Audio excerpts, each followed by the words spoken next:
Fala, meu padrinho, beleza? Professor Cisley Herculano de Geografia, para dar continuidade ao nosso conteúdo. Agora a gente vai falar de um assunto muito importante, muito sério, que sempre vai estar sendo abordado em diversas questões de concurso, que vai ser o processo de industrialização brasileira. Cara, você tem que entender que a indústria é o ponto fundamental para o desenvolvimento de qualquer nação. Ora, quando a gente fala da geografia, tem um ponto que é muito importante na nossa história, que vai ser a Revolução Industrial. E a gente sabe que a Revolução Industrial, ela não foi um processo que aconteceu de maneira homogênea em todo o planeta. Nós tivemos uma área específica, que foi a Europa, que foi a pioneira nesse processo de industrialização. E não é à toa que os países europeus hoje são aqueles que economicamente são bem fortes, conseguem inclusive transmitir uma melhor qualidade de vida para a sua população.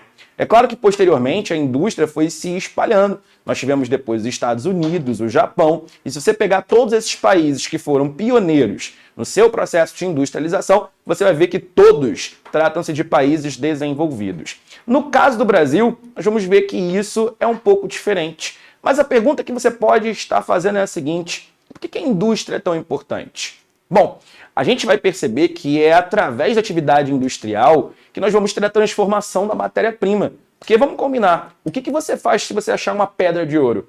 Você consegue fazer alguma coisa? Você acha 5 quilos de ouro na rua, você faz o que com a pedra de ouro? Não faz nada, porque você não tem o aparelho, você não tem o mecanismo necessário para transformar esse ouro em alguma coisa que seja, por assim dizer, rentável economicamente, para que possa proporcionar uma venda mais trabalhada. Então, você vende o ouro em estado bruto e depois que esse ouro passa por uma transformação, ele vira confeccionado em um produto como um relógio, como um cordão, como um brinco, você vê que o valor agregado em cima dessa mercadoria é muito maior do que a simples matéria-prima bruta do ouro. Então, é por isso que a indústria é tão importante. A mesma coisa você pode usar com o exemplo do petróleo, você pode usar com o exemplo do carvão mineral. Todos esses tipos de matérias-primas necessitam da indústria para fazer a transformação.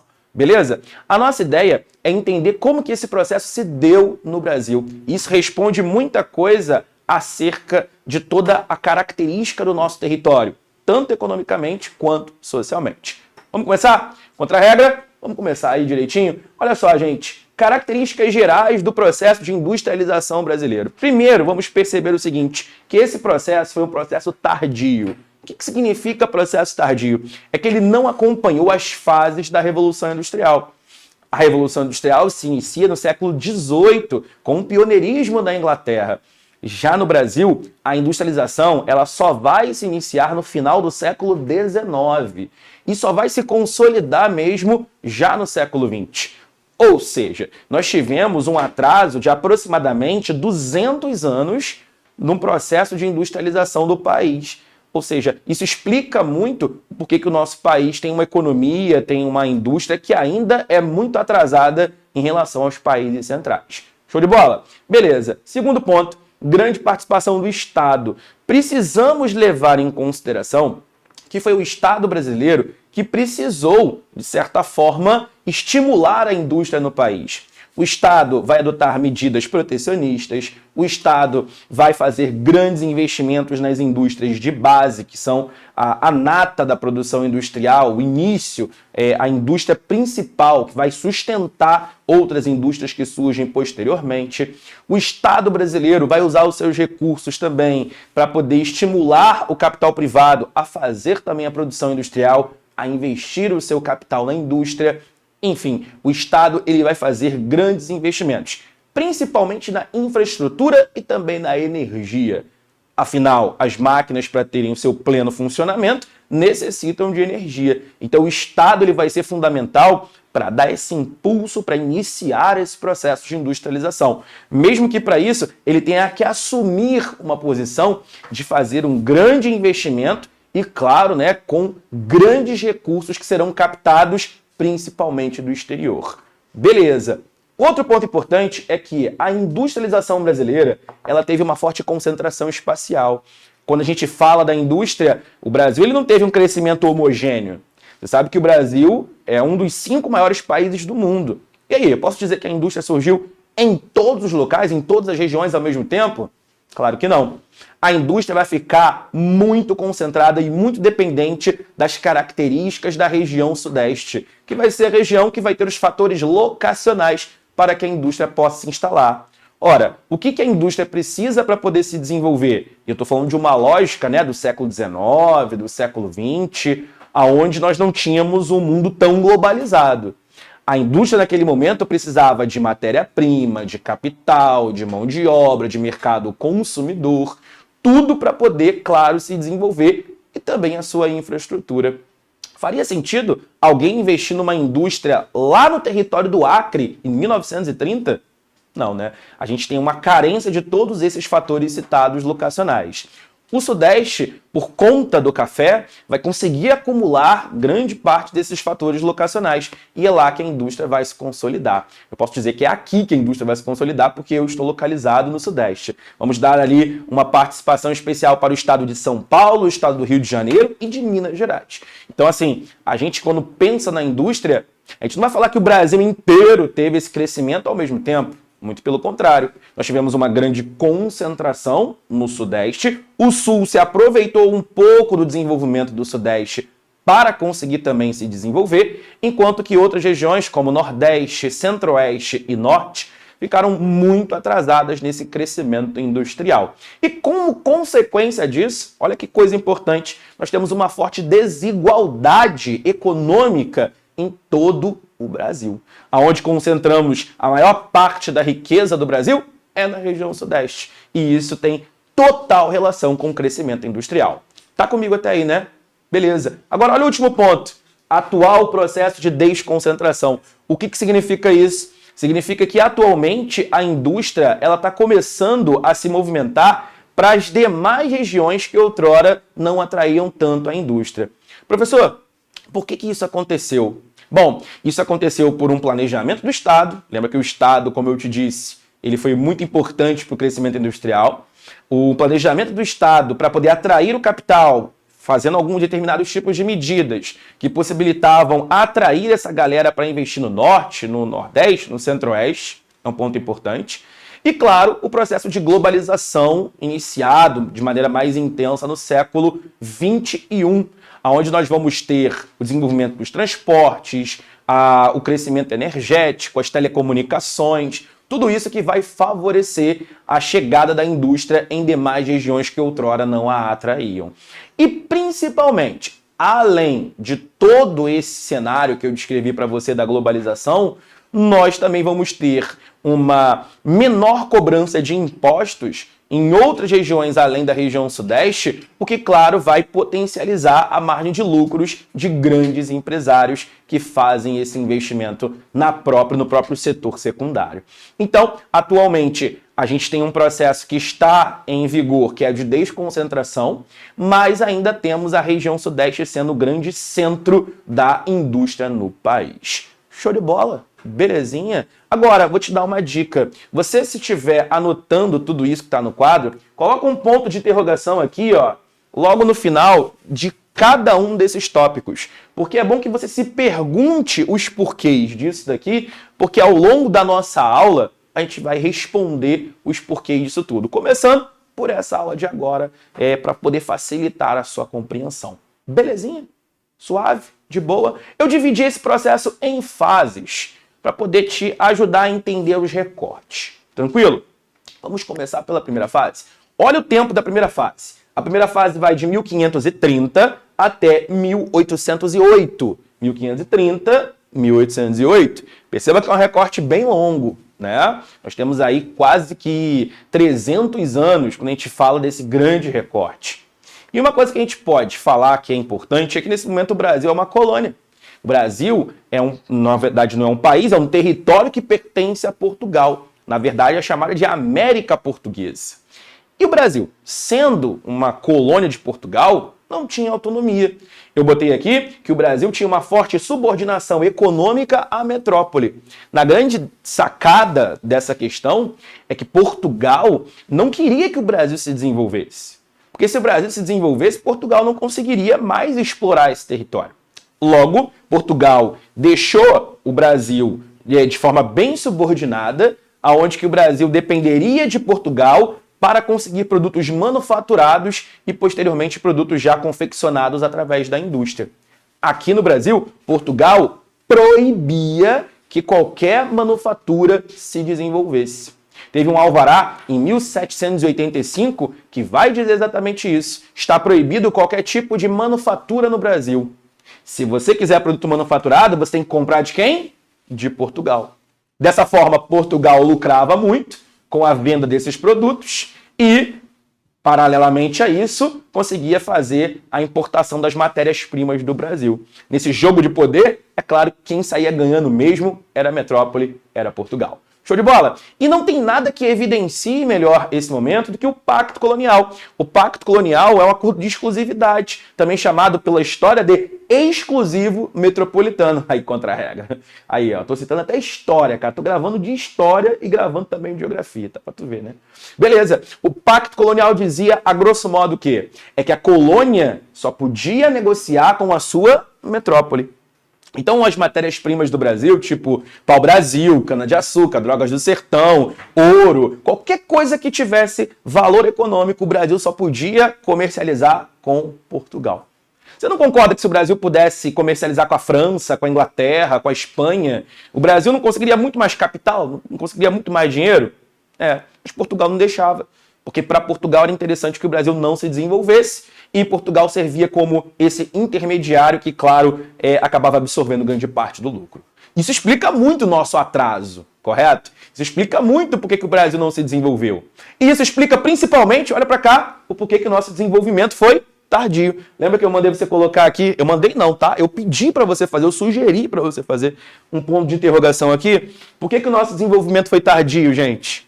O desenvolvimento foi tardio porque durante grande parte da nossa história nós fomos subordinados a Portugal. Tá pegando a visão? Tá pegando a ideia? Beleza. Agora, se liga aqui, ó. A nossa economia era meramente agroexportadora, ou seja, a nossa economia era direcionada para abastecer o mercado externo, para abastecer a metrópole, para abastecer Portugal. Então nós não tínhamos estímulo ao mercado interno. Uma das razões para isso é a própria escravidão. Se alguém aqui no Brasil quisesse produzir alguma coisa, tipo uma machadinha, um chinelo, roupa, quem iria comprar? É claro que eu tinha uma burguesia aqui no Brasil, mas a maior parte da população ali era de escravizados. Então aí, automaticamente, eu não tenho muito estímulo para produzir para cá para dentro. A nossa economia era meramente uma economia agroexportadora. Nós exportávamos para Portugal, principalmente as nossas matérias-primas, produtos primários, como já dei exemplo para você, drogas do sertão, pau-brasil, cana-de-açúcar. O Brasil era meramente um abastecedor do mercado externo. E também temos que levar em consideração a nossa divisão administrativa. Tu lembra que nosso território foi dividido, fragmentado em capitanias hereditárias? Lembra disso? Só que uma capitania não conversava com a outra. Eu não tinha uma integração econômica. Eu não tinha um mercado interno. Então, basicamente, nós tínhamos somente uma infraestrutura que conectava as áreas de produção até os portos. Por quê? Ora, não era para exportar que a gente produzia? Então, as capitanias elas não conversavam umas com as outras. E você lembra que as capitanias no Brasil não prosperaram, apenas duas. Pernambuco e São Vicente conseguiram ir adiante. No geral, grande parte das nossas capitanias hereditárias foram simplesmente desconexas, sem investimento, não tiveram nenhum atrativo. Então isso não possibilitou uma integração. A integração é fundamental para desenvolver um mercado interno e estimular os investimentos. No Brasil nós não tivemos isso. Nosso modelo econômico foi um modelo de arquipélagos econômicos. Arquipélagos são ilhas, conjunto de ilhas que ficam isoladas. Então eu tinha, por exemplo, o norte com as drogas do sertão, o nordeste açucareiro, o sudeste aurífero de produção de ouro, o sul pecuarista, o centro-oeste que era pouco desenvolvido naquela época, não tinha praticamente ninguém, igual hoje é uma região bem pouco populosa, a gente tinha uma produção pecuária isolada. Então, cada região, cada área do Brasil tinha uma determinada função. Nós não tínhamos uma integração que falasse uma mesma língua. A grande sacada era que nós tínhamos algumas ilhas econômicas isoladas no meio do espaço que não conversavam umas com as outras, apenas produziam para a exportação. Gente, eu quero que você entenda que isso é um grande atraso do nosso desenvolvimento. Um grande atraso. Porque se você não tem integração, você obviamente não vai ter nenhum estímulo para a produção. Áreas isoladas que não conversam não fazem com que haja a atração do capital, não fazem com que haja um desenvolvimento interno. Então isso acabou retardando muito o processo de crescimento do Brasil. Por isso que eu pedi para você poder anotar que o Brasil foi um país de crescimento industrial tardio. Beleza, conseguiu pegar essa visão. O meu contra-regra está aqui, ele está balançando a cabeça, ele está falando, pô, entendi, né? Então espero que você esteja entendendo também, porque esse cara aqui é meu termômetro. No final do curso eu vou mostrar esse camarada aqui para vocês, né? É o cara que está por trás daqui de tudo, de toda essa misericórdia, essa produção maravilhosa. Mas esse cara aqui é meu termômetro. Estou dando aula aqui, o camarada fica balançando a cabeça assim, mas ele, né? Às vezes tá entendendo nada, tá só querendo me agradar. Show de bola? Belezinha. Então vamos avançar aqui, contra-regra. Vem aqui comigo, ó. Estamos aqui, né? Depois, né? Beleza. Bom, chegamos até a nossa segunda fase. A nossa segunda fase, ela tem um período que é basicamente o século XIX. Opa, beleza. É basicamente o século XIX e o iniciozinho do século XX. Ela vai de 1808 até 1930, ok? Beleza, 1808, 1930. O que marca esse momento de mudança, de patamar econômico, vai ser a independência do Brasil, que acontece em 1822. Também fomos um país que teve a sua independência bem tardia. Mas era o momento onde as antigas colônias da América do Sul estavam começando a se tornar independentes dos países europeus. Maravilha. Bom, o que é a independência para a gente, né, gente? A independência é o momento de autonomia. É o momento onde o Brasil toma para si as rédeas do seu desenvolvimento. Antes, Portugal acabava oprimindo o nosso desenvolvimento. Mas agora, nós somos um país e, com a nossa independência, nós também temos a independência econômica. Então, isso acaba podendo fazer o Brasil tomar as rédeas, as diretrizes do seu desenvolvimento. É aí que eu te pergunto, a industrialização do Brasil começa logo após a independência? Não, não começa logo após a independência. Eu vou ter aqui, embora uma maior autonomia econômica, o Brasil tendo uma proximidade muito grande com a Inglaterra. E a Inglaterra, nesse momento, já é um país que se industrializou. E aí vamos lá, né? E a Inglaterra foi um país importante, porque na história você aprende que em 1808 a família real chegou aqui no Brasil e a Inglaterra ajudou os portugueses a fugir de Napoleão.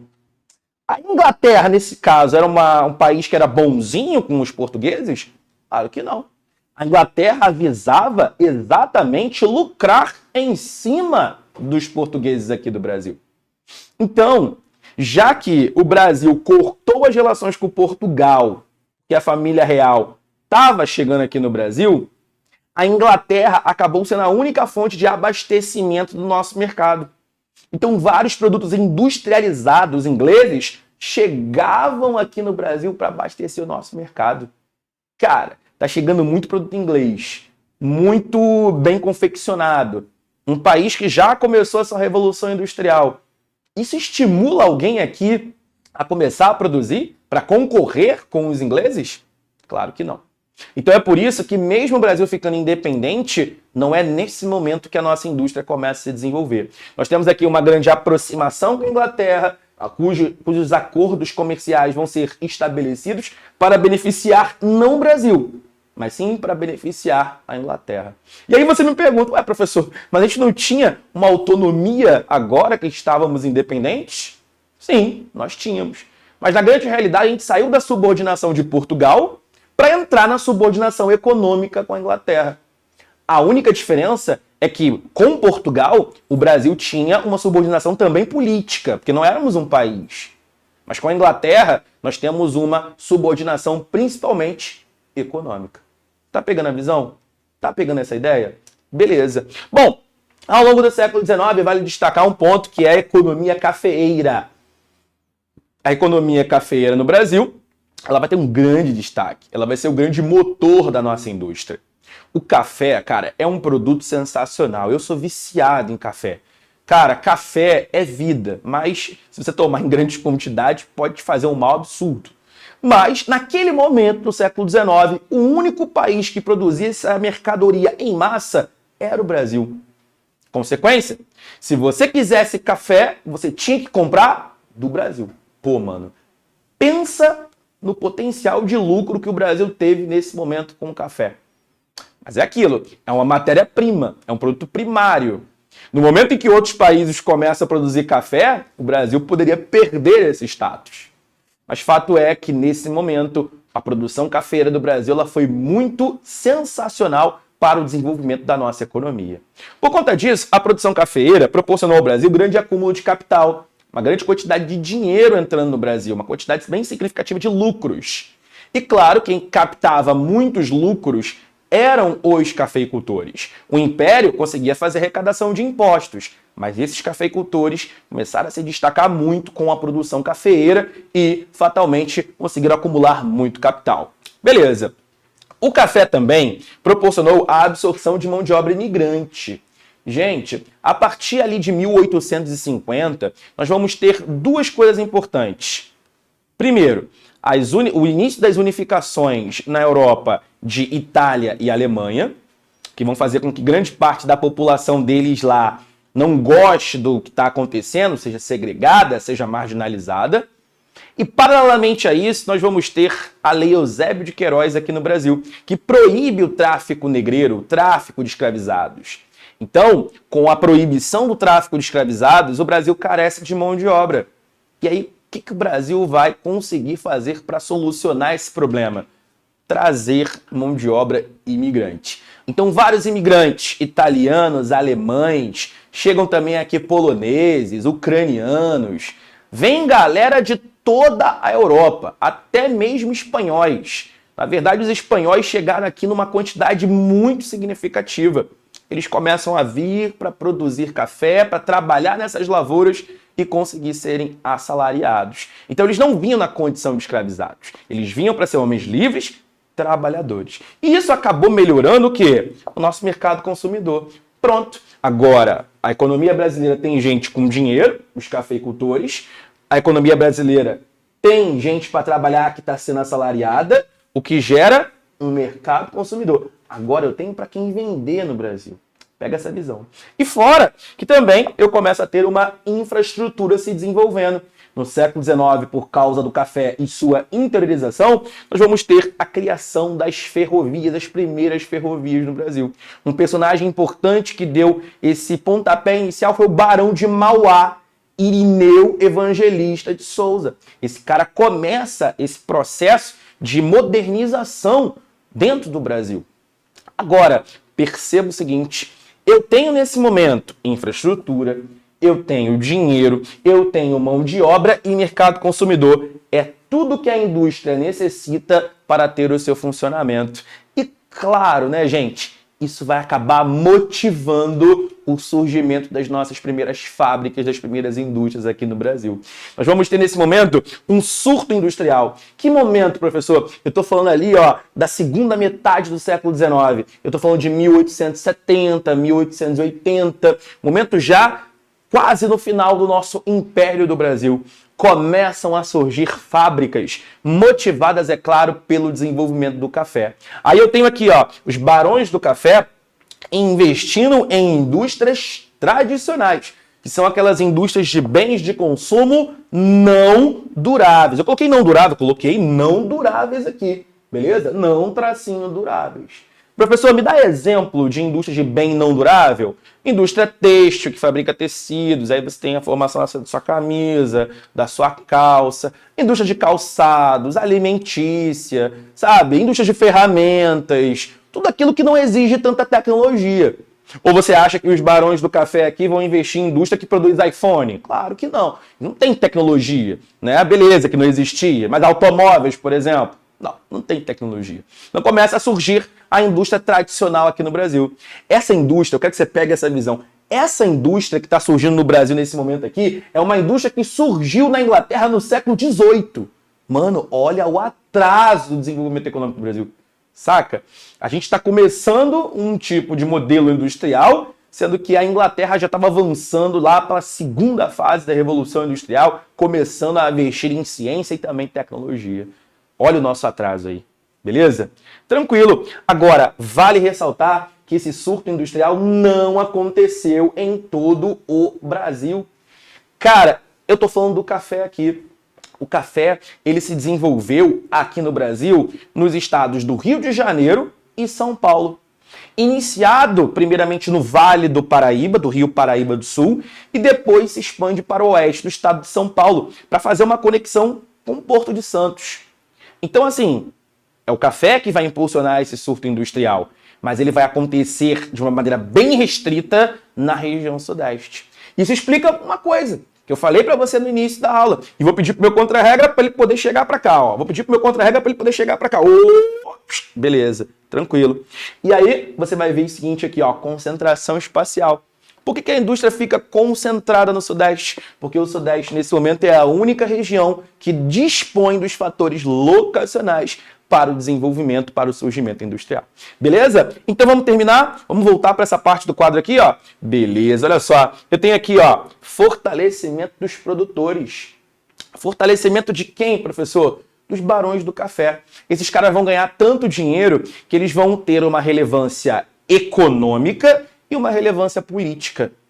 Cara, para tu ter uma ideia, os cafeicultores abasteciam o nosso mercado interno, com produtos industriais, abasteciam o mercado externo com a produção do café. Eles vão orquestrar ali ainda a manutenção da escravidão até praticamente o final do Império do Brasil, e eles vão concentrar uma grande quantidade de terras. Quando o Brasil deixa de ser um império e passa a ser uma república, esses caras são os caras que mais têm poder na nossa sociedade. É por isso que nós vamos ver um momento, logo no início do século XX, que é a República das Oligarquias, aonde São Paulo e Minas Gerais alternavam-se no poder. São Paulo e Minas, grandes produtores de café, e aí eles vão colocar, claro, os seus representantes na política visando seus próprios interesses. O dinheiro era tanto, gente, nesse momento, que nós vamos ter os produtores de café no Brasil investindo na Bolsa de Valores, principalmente a Bolsa de Nova York. Ah, moleque! E isso vai ocasionar um problema muito sério no ano de 1929, que nós vamos ver na próxima aula. Mas vale destacar aqui, antes de a gente encerrar o conteúdo, que esse sucesso do café e do surgimento das fábricas aqui no Brasil foi muito importante durante a Primeira Guerra Mundial, onde o Brasil teve um impulso bem significativo para a manutenção e o surgimento de novas indústrias. E claro, nós vamos ver que esse processo de concentração de poder na mão dos cafeicultores vai durar ali até a nossa crise de 1929, que já é um tema para a próxima aula, para a gente poder falar de uma maneira muito mais intensa. Bom, meus amigos, espero que você tenha entendido, espero que você tenha compreendido, espero que você tenha gostado dessa aula. Copie esse quadro aqui para você poder ter tudo no seu caderno direitinho. A gente fica por aqui e na próxima aula a gente fala das fases posteriores. Tamo junto, grande abraço.